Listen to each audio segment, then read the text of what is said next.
বিসমিল্লাহির রহমানির রহিম। আল্লাহ পাকের নির্দেশিত পথে চলার লক্ষ্যে যুগে যুগে যত নবী রসুল দুনিয়ায় পাঠাইয়াছিলেন, সকল নবীদের নবী আমাদের প্রাণপ্রিয় নবীজিকে অতি মর্যাদাবান করে মানুষগুলোকে অন্ধকার থেকে আলোর পথে আনার লক্ষ্যে এ ধরায় পাঠাইয়াছিলেন। এই লক্ষ্যে রাসূল সাল্লাল্লাহু আলাইহি ওয়াসাল্লাম শান ও মানের উপর বয়ান পেশ করছেন। আলেমাদিন, যিনি সারা বাংলায় ওয়াজ করে খ্যাতি অর্জন করেছেন, সুললিত কণ্ঠস্বর ইসলামী চিন্তাবিদ, সুনামধন্য আলেমাদিন হজরত মাওলানা তোফাজ্জল হোসেন। স্থান আমিনবাগ জামে মসজিদ, ঢাকা। ভলিউম 1। প্রযোজনা ও পরিবেশনা স্টার গোল্ড, 30 পাটুয়াটুলি, সালাম মেনশন, ঢাকা। لا حول ولا قوة إلا بالله العلي العظيم. أستغفر الله ربي من كل ذنب وأتوب إليه. لا حول ولا قوة إلا بالله العلي العظيم. السلام عليكم ورحمة الله وبركاته. الحمد لله نحمده ونستعينه ونستغفره ونؤمن به ونتوكل عليه ونعوذ بالله من شرور أنفسنا ومن سيئات أعمالنا. من يهده الله فلا مضل له ومن يضلله فلا هادي له. ونشهد أن لا إله إلا الله وحده لا شريك له. ونشهد أن محمدا عبده ورسوله.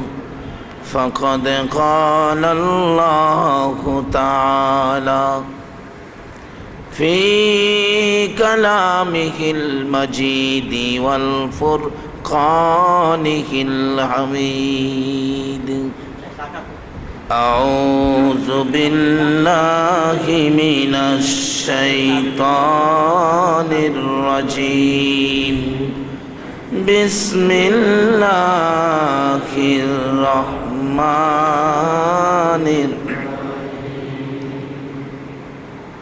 ذلك الكتاب لا ريب فيه. قال الله تعالى وما أرسلناك إلا رحمة للعالمين. قال الله تعالى ورفعنا لك ذكرك. قال الله تعالى ومن يطع الرسول فقد أطاع الله. قال رسول الله صلى الله عليه وسلم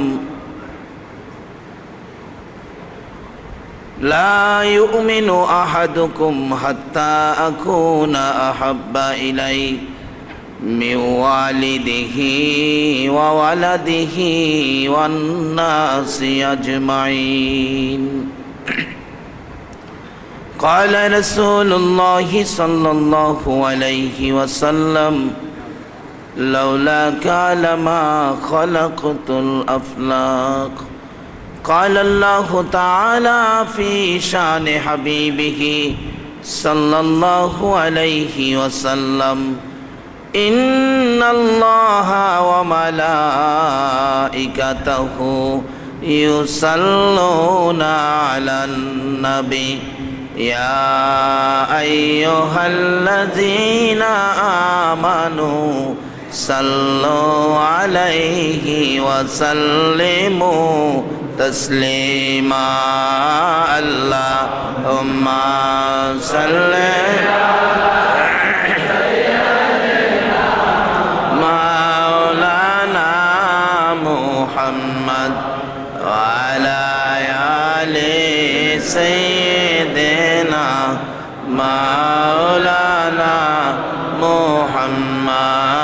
আল্লাহুম্মা সাল্লি আলা সাইয়্যিদিনা মাওলানা মুহাম্মদ ওয়া আলা আলি সাইয়্যিদিনা মাওলানা।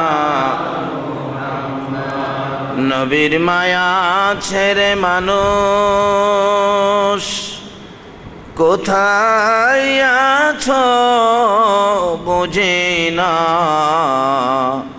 তোমার মায়ায় কান্দে নবী, তোমার মায়ায় কান্দে নবী, শুয়ে সোনার মদিনা।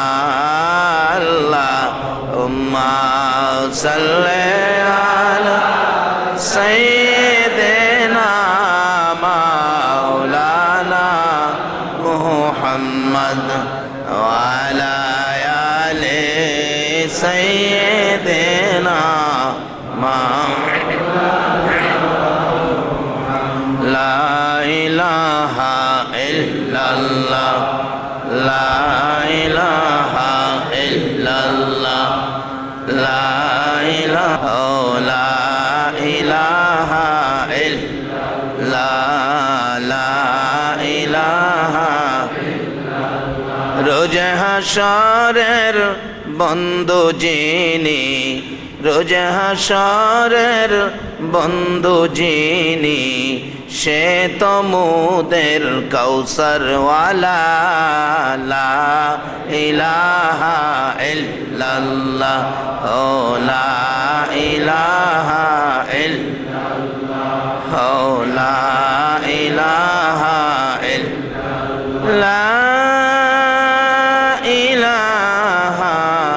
ইল্লাল্লাহ, মুহাম্মাদুর রাসূলুল্লাহ সাল্লাল্লাহু আলাইহি সাল্লাম। সম্মানিত আজকের এই আমিনবাগ জামে মসজিদ পরিচালনা কমিটি কর্তৃক আয়োজিত 12 দিন ব্যাপী পবিত্র ঈদে মিলাদুন নবী সাল্লাল্লাহু আলাইহি সাল্লাম উদযাপিত এই অনুষ্ঠানের মাননীয় সভাপতি সাহেব, অতি সম্মানী ঐতিহ্যবাহী মসজিদের সুযোগ্য খতিব,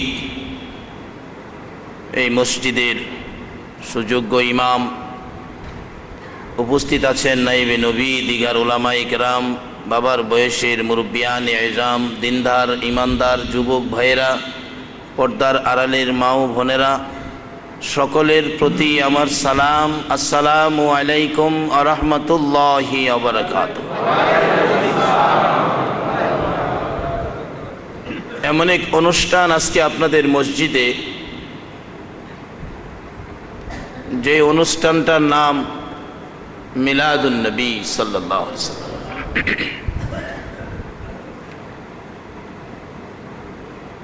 আমরা যারা এই মিলাদুন নবীর অনুষ্ঠানে শরীক হয়েছি, মসজিদে যারা বসে আছি, আমি আপনাদের কাছে একটা প্রশ্ন রাখব, দেখি জবাবটা কিভাবে আসে।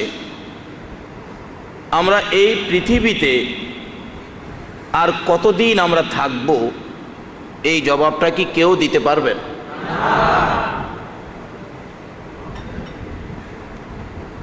এই পৃথিবীতে আমরা কতদিন থাকব, এই প্রশ্ন যদি আমরা করি পৃথিবীর মালিকের কাছে, যিনি আমাদের আল্লাহ, একমাত্র ইনিই বলতে পারেন আমরা এই পৃথিবীতে কতদিন থাকব।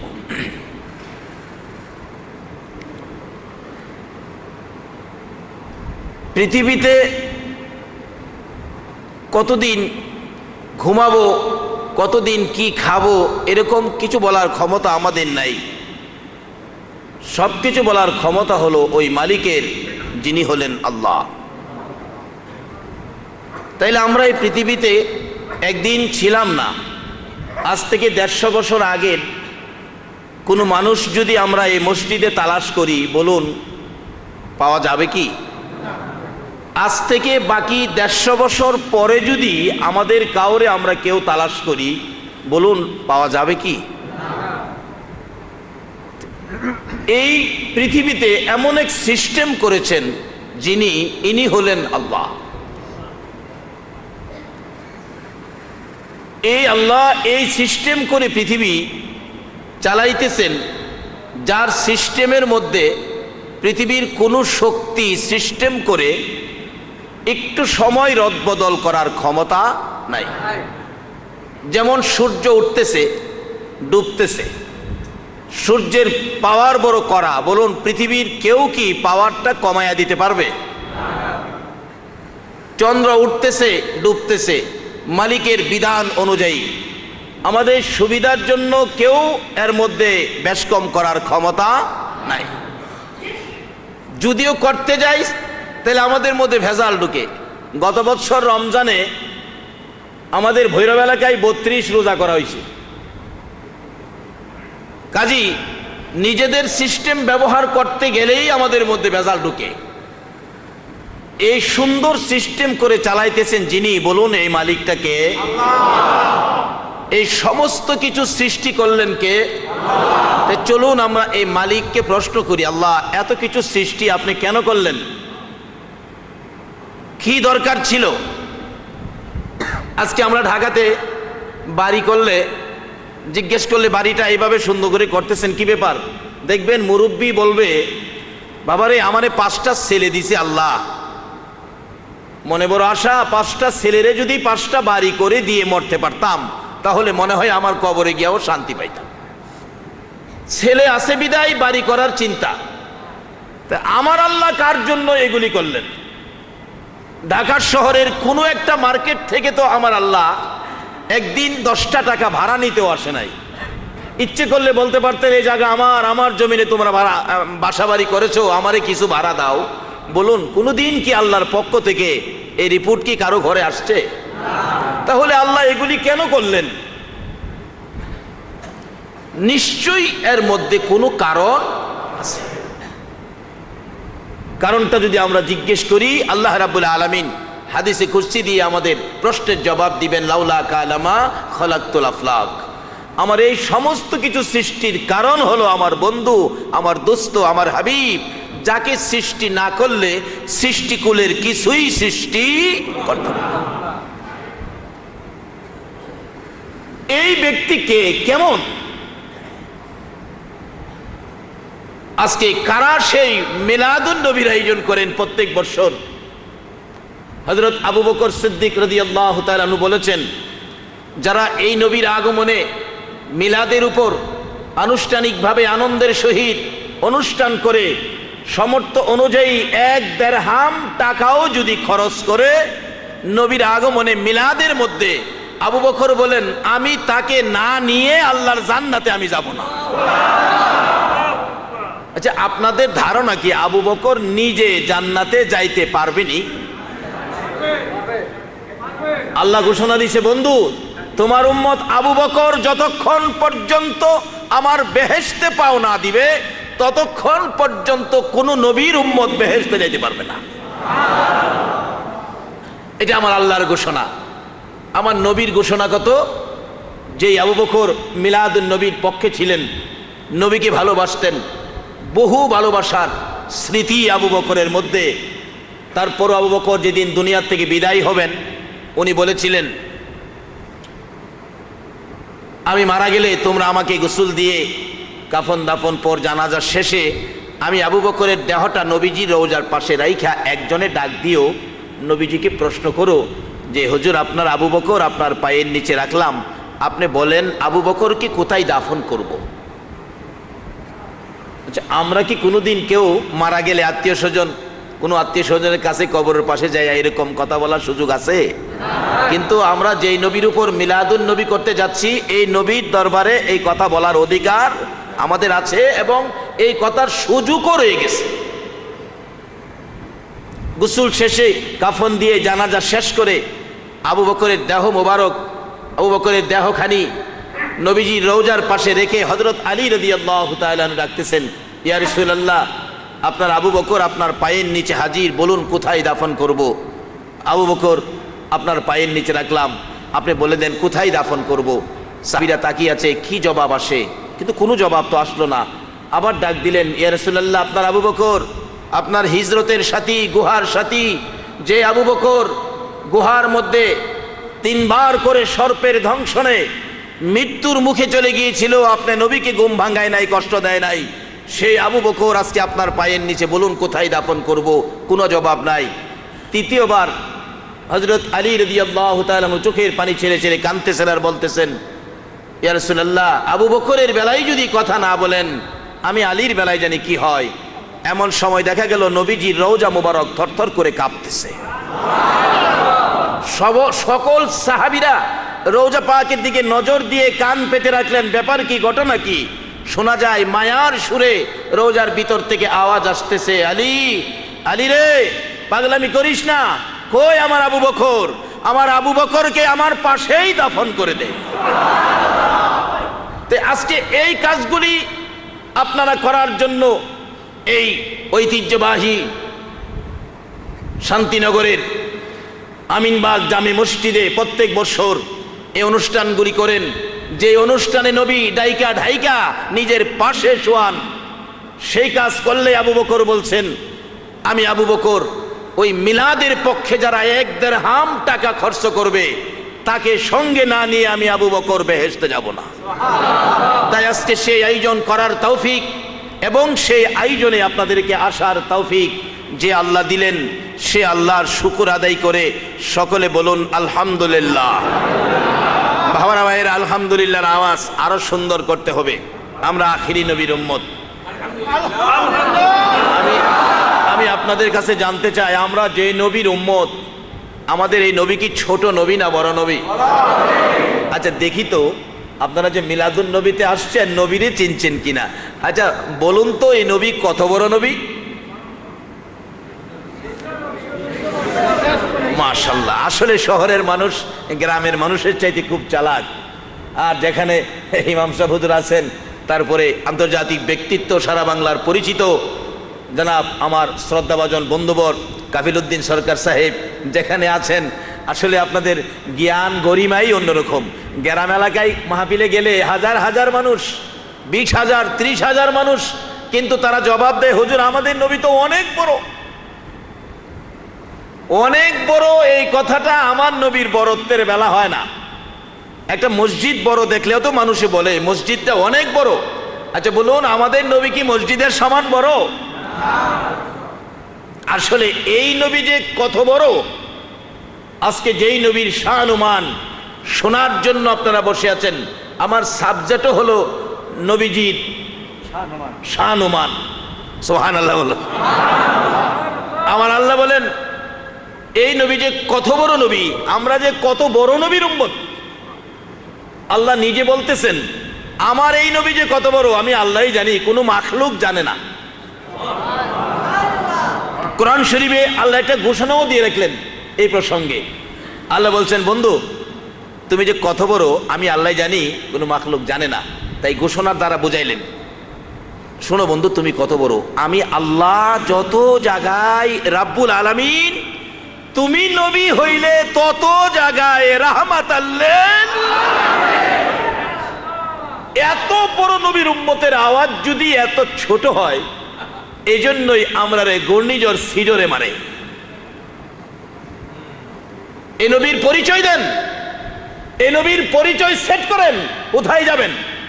হযরত ওমর ফারুক রাদিয়াল্লাহু তাআলা আফ্রিকার জংলায় গিয়ে উঠছে সাথীদেরকে নিয়ে। ওইটা দেখে শুধু ভাগ ভাল্লুকের বাসস্থান, আস্তানা, সাপ বিচ্ছু, পুরানা পুরানা বিষাক্ত। ওমর সঙ্গীদেরকে নিয়ে দাঁড়ায়া ভাষণ দিলেন, এই জংলার সাপ বিচ্ছু ভাগ ভাল্লুক, আমি ওমর আখিরি নবীর উম্মত, আমার সঙ্গে হলো আখিরি নবীর কিছু সাহাবা, আমরা আখিরি নবীর উম্মত, তোমাদের জংলায় উঠেছি, আজকে আমরা এই জংলায় থাকবো, আখিরি নবীর উম্মত জংলায় থাকবে, আজকের জন্য তোমরা জংলাটা খালি করে দাও। এই নবীর পরিচয় দেওয়ার সঙ্গে সঙ্গে, এই বক্তব্যের সঙ্গে সঙ্গে সমস্ত বিষাক্ত প্রাণীগুলো এই জংলা খালি করে নবীর উম্মতকে থাকার জন্য দিয়েছে। আজকে সেই নবীর উম্মতের ঘূর্ণিঝড় সিডরে ধরে, কষ্টের ব্যাপার। আমরা পরিচয় দিতে পারলাম না আমরা কেমন নবীর উম্মত। বলুন, আমাদের নবী সৃষ্টি না হইলে সমুদ্রের পানির সৃষ্টি হইতো? বাতাসের সৃষ্টি হইতো? এই নবীর পরিচয় যদি আমরা দিতে পারতাম, পানি আর বাতাস ঘূর্ণিঝড় সিডর হয়ে আমাদের উপর আক্রমণ করতে পারতো না।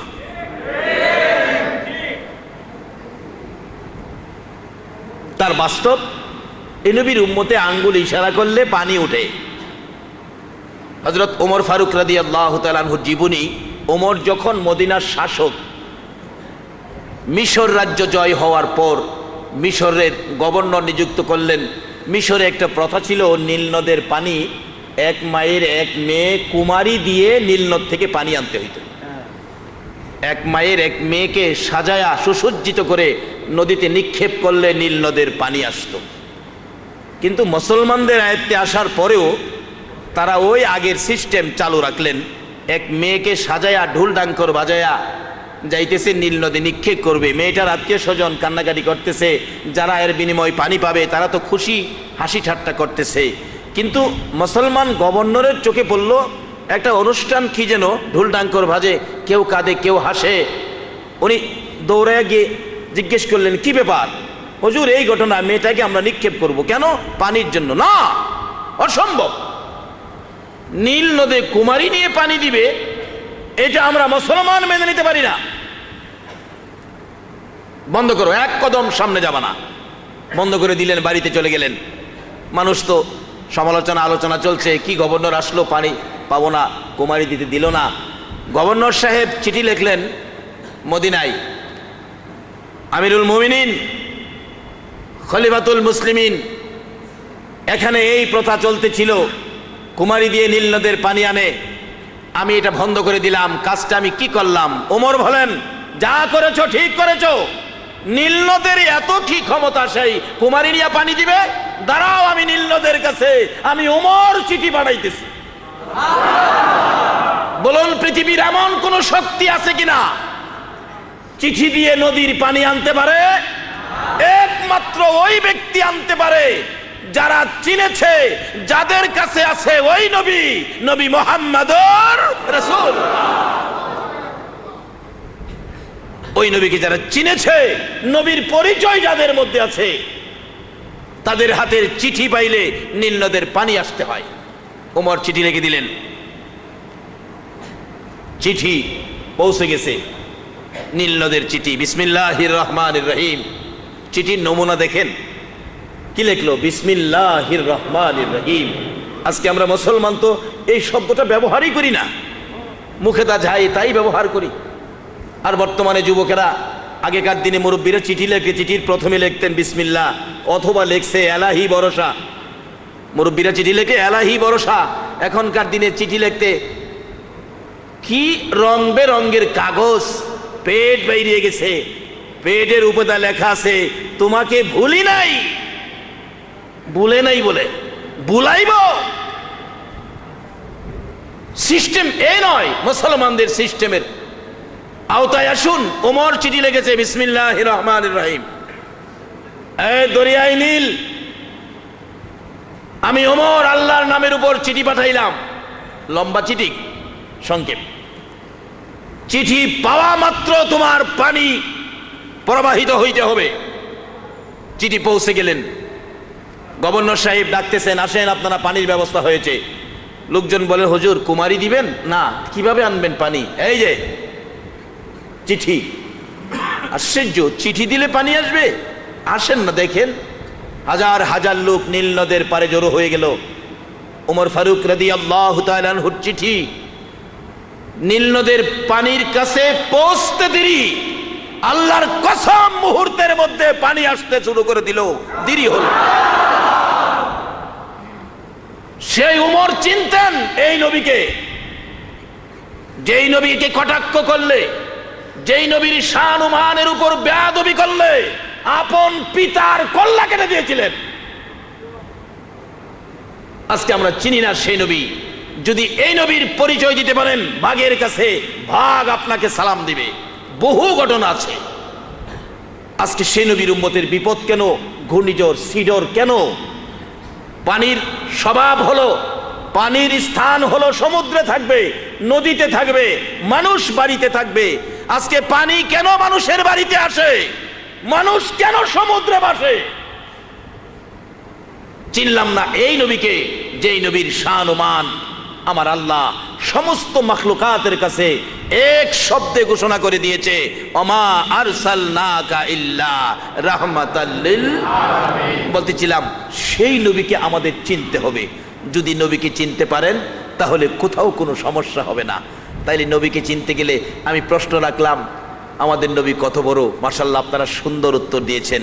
এ নবীর বরত্বের ঘোষণা আল্লাহ নিজে দিয়েছেন। বন্ধু, আমি আল্লাহ যত জায়গায় রাব্বুল আলামিন, তুমি নবী তত জায়গায় রাহমাতাল লিল আলামিন। এত বড় নবীর উম্মতের আওয়াজ যদি একটু সুন্দর না হয় তাহলে নবীর উম্মতের ইজ্জত থাকে না। কারণ এই নবীর উম্মতের তো ইজ্জত, এই নবীর উম্মত হওয়ার পরে আপনাদের ইজ্জত কত? হযরত আদম আলাইহিস সালাম থেকে শুরু করে ঈসা আলাইহিস সালাম পর্যন্ত আজকে আমরা নবীর শান ও মান শুনতে রাজি না। নবীর শান ও মান কিভাবে আমরা এই সমাজে তুলে ধরতে পারি এই আয়োজন করতে রাজি না। নবীর শান ও মানের কোন দিকে যাবেন? নবীর শান ও মান বলে শেষ করার কোনো পথ নাই। নবীর উম্মতের শান ও মান কত? হযরত আদম আলাইহিস সালাম থেকে শুরু করে ঈসা আলাইহিস সালাম পর্যন্ত সকল নবী রাসূল এই নবীর উম্মতের শান ও মান গায়ে গেছে।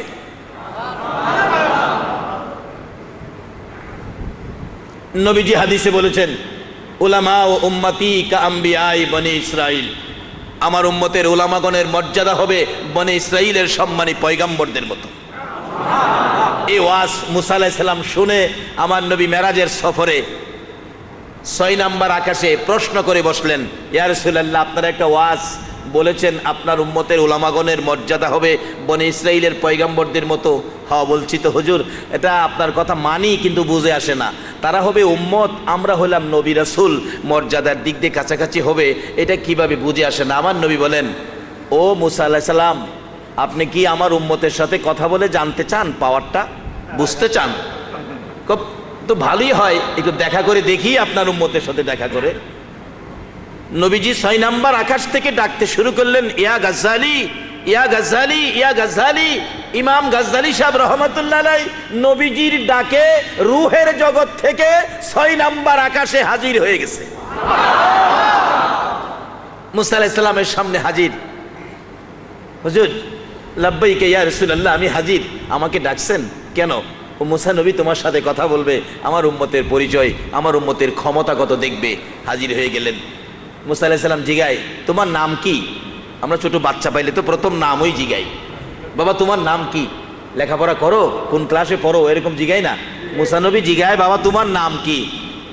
গাজ্জালি সাহেব বলেন, আমার নাম হলো গাজ্জালি, বাবার নাম এই, বাবার দাদার নাম হেই, বাবার বাবার নাম এই, এইভাবে 14 ফিরির নাম কইতাছে। মুসা আলাইহিস সালাম এমনি একটু রাগী ছিলেন। উনি তো এক পর্যায়ে ধমক মাইরা বলছে, থামেন থামেন। গাজ্জালি সাহেব কই, আপনি থামেন। সুবহানাল্লাহ কন না, সুবহানাল্লাহ কইতেন না? আরে উম্মতের শান দেহি না, এর ভরে নবীর শানে যাই। মুসা আলাইহিস সালাম কই থামেন, গাজ্জালি সাহেব কই আপনি থামেন। আমি যে এলাকায় ইমামতি করতাম, একটা মহল্লা আছে, খুব ভদ্রলোকের মহল্লা, শিক্ষিত লোক সবাই। শিক্ষিত লোক তো আপনার সামাজিক অন্যান্য কর্মকাণ্ডের সাথে মূর্খ লোকের আচার আচরণ করতে পারে না। বাপ বেটা ঝগড়া লেগা বুড়া বাবা ছেলেকে ধমক মেরে বসে, তোমাকে শাট আপ। ছেলেরও রাগ উঠে গেছে, হ্যাঁ বসাতে দাঁড়ায় কয় আপনাকে ডবল শাট আপ। এই কিসিমের মাইরা বসে আর কি। গাজ্জালি সাহেব রে মুসা আলাইহিস সালাম বলছে শাট আপ, গাজ্জালি সাহেব কয় আপনাকে ডবল শাট আপ। কিন্তু আইনের ভিতরে বেআইনি ভাবে না, বেয়াদবি করে না, বেআইনি ভাবে না। আমরা তো বাবার সাথে আচার আচরণ বেয়াদবের সহিত করি।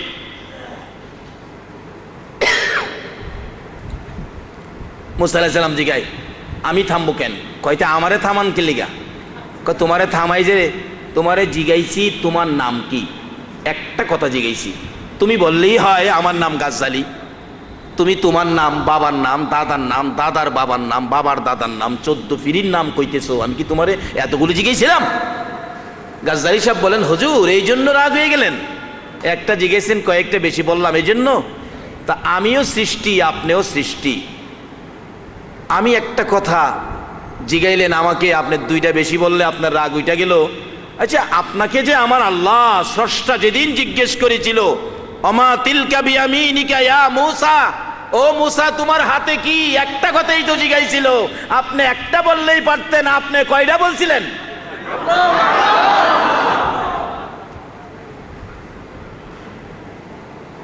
বাবারা ভাইয়ের, আসুন এই নবীকে চিনি, তাহলে কোনো বিপদ থাকবে না। নবীর উম্মতের পাওয়ার কত।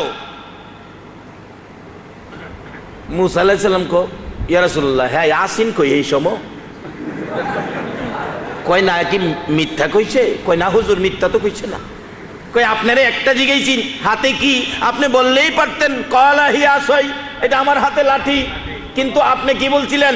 আমার হাতে লাঠি, ধাক্কা দিয়া দাঁড়াই, রাস্তায় ময়লা থাকলে পরিষ্কার করি, বকরিরে পাতা পায়রা খাওয়াই, এটা দিয়া মাঝে মাঝে যুদ্ধ করি, মাটির গাইরা দিলে ফলের গাছ হয়, ফল খাই।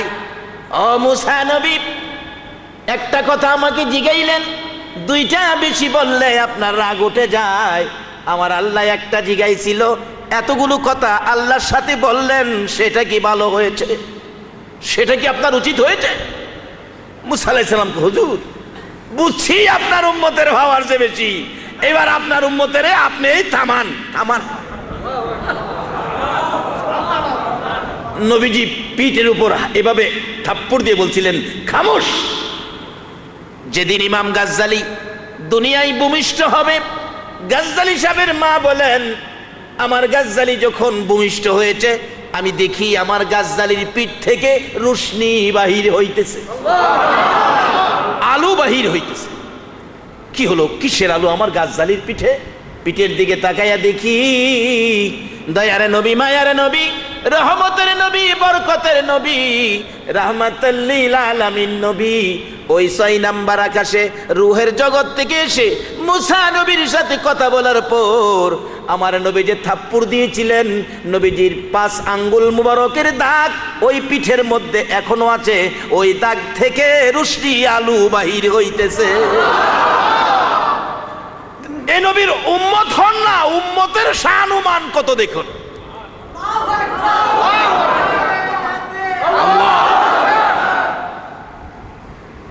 আবার লম্বা ঘটনা, শুধু উম্মতের শানুমান, প্রত্যেকটা নবীর ঘটনা তালাশ করতে গেলে, হযরত নূহ আলাইহিস সালামের কিস্তির ঘটনা আপনারা শুনছেন। কিস্তি বানাইছে নীল নদ থেকে ঘাস, 1,24,000 তক্তা, নৌকা বানাইছে 4টা তক্তা শর্ট, 4টা তক্তা শর্ট। যে নবীর উম্মতের শানুমান এই কিসিমের, বলুন এই নবীর শানুমান কত হবে? যতদিন পর্যন্ত পৃথিবীর মুসলমান এই নবীর শানুমানের সঠিক প্রচার না করবে, ততদিন পর্যন্ত আল্লাহর রহমতের বাগি হবে না। কিভাবে হবেন সামনে আসতেছে। কিস্তি বানাবেন, 4টা তক্তা শর্ট পড়ছে, 4টা কাঠ শর্ট, 1,24,000 তক্তার নৌকা, 4টা কাঠ শর্ট। আল্লাহ জিগাই, নূহ নবী নৌকা হইছে? আচ্ছা আল্লাহ কি দেখে না হইছে কিনা? হইছে নৌকা। আল্লাহ গো 4টে তক্তা লাগবে। আজ থেকে 40 বছর আগে একটা গাছের বিচি মতান্তরে একটা গাছের ডাল দিছিলাম, লাগাইছিলি? কহ লাগাইছিলাম তো, দেখো ডালটা কতটুকুন হইছে। যা দেখে 4টা তক্তা পরিমাণ গাছ হইছে। আল্লাহ এটা 4টা তক্তা হবে, 4টা কাটো, কাটলেন, 4টা তক্তা করো। প্রথম তক্তাটা খুলছে নূহ নবী, এই তক্তাটার মধ্যে সুন্দর অক্ষরে লেখা হযরত আবু বকর সিদ্দিক রাদিয়াল্লাহু তাআলা। নূহ নবী আশ্চর্য হয়ে মাথায় হাত দিয়ে ডাকতেছেন, প্রভু গো এই কি ব্যাপার? এই ব্যক্তি কে? এটা সে কোন ব্যক্তিত্ব? তারা কি কোনো কওমের নবী, কোনো জাতির নবী? আল্লাহ বলেন নূহ আগে তক্তাগুলো বাহির করো, এরপরে হিসাব দিব। জোরে কোন সুবহানাল্লাহ। আজকে চিনলাম না সেই নবীকে, আজকে জানলাম না সেই নবীর শানুমান। এমন কোন জায়গা নাই যে এই নবীর প্রচার নাই, এমন কোন ইবাদত নাই যেখানে এই নবীর দেওয়া সিস্টেম নাই। আল্লাহু আকবার বলুন। যে আল্লাহ এই নবীর প্রচার, এই নবীর শান, এই নবীর মান এইভাবে জায়গায় জায়গায় সেটিং করে দিতে পারে, আমরা কেন এই নবীর আদর্শ থেকে দূরে যাব? যতদিন পর্যন্ত এই নবীর আদর্শে ফিরে না আসব, ততদিন পর্যন্ত মুসলমান শান্তিতে বসবাস করতে পারবে না। কারণ এই নবীর শান মানে কত কিছু সামনে আসতেছে। নূহ আলাইহিস সালাম ডাকতেছে, আরেকটা তক্তা খোলার পর দেখি এর মধ্যে লেখা হযরত ওমর ফারুক রাদিয়াল্লাহু তাআলা আনহু। আরেকটা তক্তা খুললেন, দেখে এর মধ্যে লেখা হযরত উসমান গনি রাদিয়াল্লাহু তাআলা। চতুর্থ তক্তা খোলার পরে দেখে হযরত আলী রাদিয়াল্লাহু তাআলা। বলুন কই নূহ নবী আর কবে আসবে আখিরি নবীর উম্মত? জিজ্ঞেস করেন, প্রভু হ্যাঁ এই তক্তার মধ্যে এই নামগুলি কার? এরা কোন কওমের নবী, কোন জাতির নবী? আমার আল্লাহ বলেন, ও নূহ নবী শোনো, তারা কোনো কওমের নবী নয়, তারা কোনো জাতির নবী নয়। রে নূহ, তারা হইল রে আমার ওই নবীর উম্মত, যেই নবী সৃষ্টি না হইলে তোমাদের নবুয়তির সৃষ্টি হতো না, যেই নবী সৃষ্টি না হইলে আরশ কুরসি লৌহ কলম হতো না, যেই নবী সৃষ্টি না হইলে সৃষ্টি কুলের কিছুই সৃষ্টি হতো না রে। আমার ওই নবী আখিরি নবী, নবী মুহাম্মদুর রাসূলুল্লাহ সাল্লাল্লাহু আলাইহি সাল্লামের অতি আদরের রে, অতি পছন্দের, অতি ভালোবাসার ওই চারজন মাশহুর সাহাবীর নাম আমার নবীর উম্মতের স্মরণের এই চারটা নাম তক্তা যদি তোর নৌকার মধ্যে না লাগাস রে নূহ, তাহলে এই নৌকা আমি আল্লাহর কাছে পছন্দের হবে না। যে নবীর উম্মতের শানুমান এত উঠবে, তে এই নবী কোথায় যাইতে পারে একটু মাপেন নিজেরাই।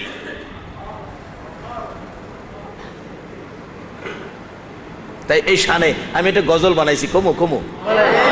নবীজির গোলামের, নবীজির আশিকের কোনো চিন্তা নাই, চলো নবীজির জান্নাতে মদিনাতে যাই, চলো নবীজির জান্নাতে মদিনাতে যাই। কে কে যাবে মদিনায়, মদিনাতে কান্দে নবী উম্মতের মায়ায়, দিন রজনী কান্দেন যিনি, দিন রজনী কান্দেন যিনি শুয়ে রোয়া যায়, চলো নবীজির জান্নাতে মদিনাতে যাই, চলো নবীজির জান্নাতে মদিনাতে যাই। কঠিন হাসরের দিনে বেহেশতে যাবে না নবী উম্মত বিনে, কঠিন হাসরের দিনে বেহেশতে যাবে না নবী উম্মত বিনে, মাফ করিয়ে দিবেন আল্লাহ, মাফ করিয়ে দিবেন আল্লাহ নবীর উসিলায়, চলো নবীজির জান্নাতে মদিনাতে যাই, চলো নবীজির জান্নাতে মদিনাতে যাই। শুন, এই নবীর উম্মত হইতে পারলে কি মর্যাদা। সকল নবী রাসূলের ঘরে এই নবীর উম্মতের খেলা চলছে। শুধু নূহ নবী, তারপরে মুসা নবী, এরকম এক দুইজন নয়, সকল নবী রাসূলের ঘরে আদম আলাইহিস সালাম থেকে শুরু করে ঈসা আলাইহিস সালাম পর্যন্ত এই নবীর উম্মতের শান ও মানের খেলা চলছে। আজকে যদি সেই নবীর উম্মত আমরা হতে পারি, আমরা ধন্য হব, আমরা দামি হব, আমরা দুজাহানে শান্তির ভাগী হব। তাই আসুন, আমাদের শানুমান আল্লাহ এভাবে প্রচার করেছেন, আমাদের উপর দায়িত্ব দিয়েছেন নবী পাকের শানুমান আমরা প্রচার করার জন্য। কিভাবে প্রচার করবেন, সেই জন্য তো আজকের এই মাহফিল। আর সেই মাহফিলে যে আল্লাহ আমাদেরকে এভাবে আসার বসার তৌফিক দিলেন, আমরা সেই আল্লাহর শুকর আদায় করেছি। কারণ এই নবীর উম্মতের মর্যাদা কত। নবীজি মেরাজের সফরে যাওয়ার সময় চতুর্থ আকাশে হজরত ইদ্রিস আলাইহিস সালামের সাথে সাক্ষাৎ। আমার নবী প্রশ্ন করে বসছিলেন, ইদ্রিস তুমি কত ভাগ্যবান নবী, সশরীরে আল্লাহর জান্নাতে গিয়ে নাজ নিয়ামত খাইলা, কি তোমার ভাগ্য। ইদ্রিস আলাইহিস সালাম জবাব দিয়েছিলেন, ইয়া রাসূলুল্লাহ আমার ভাগ্যটা বেশি একটা ভালো নয়। বলো কি হুজুর, আমার ভাগ্যটা ভালো হইতো আমি যদি ইদ্রিস নবী না হইয়া যদি আখেরি নবীর উম্মত হয়ে যেতাম। আপনাদের শানুমান আখেরি নবীর উম্মত, ইদ্রিস নবীর মুখের কথা। রাসূল বলেন, ইদ্রিস তুমি বললা কি? জি হুজুর, আমি বেহেশতে যাওয়ার জন্য বেহেশতের প্রত্যেকটা দরজায় দরজায় গিয়েছি, যা দেখি দরজার উপরে বড় অক্ষরে লেখা, আখিরি নবী উম্মত নিয়ে না আসা পর্যন্ত কারো জন্য বেহেশতের দরজা খোলা হবে না। সেই নবীর শানুমান গাইতে আপনারা রাজি আছেন? সেই নবীর শানুমানের পক্ষে থাকতে আপনারা রাজি আছেন? আসুন আলোচনায় যাই। মহব্বত আর একটু দুরূদ শরীফ পড়ুন। আল্লাহুম্মা সাল্লি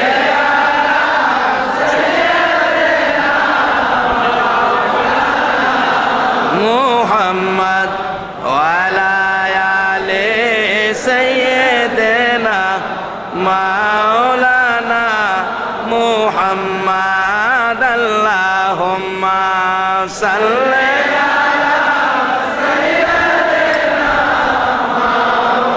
ছেড়ে মানুষ কোথায় আছো বুঝি না,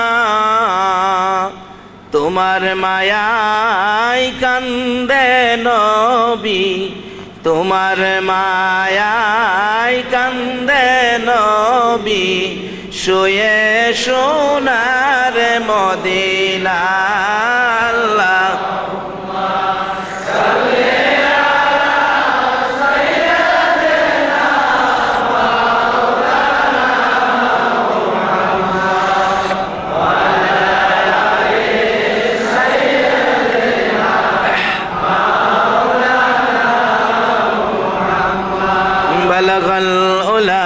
بكماله كشف الدجى بجماله حسنت جميع خصاله صلوا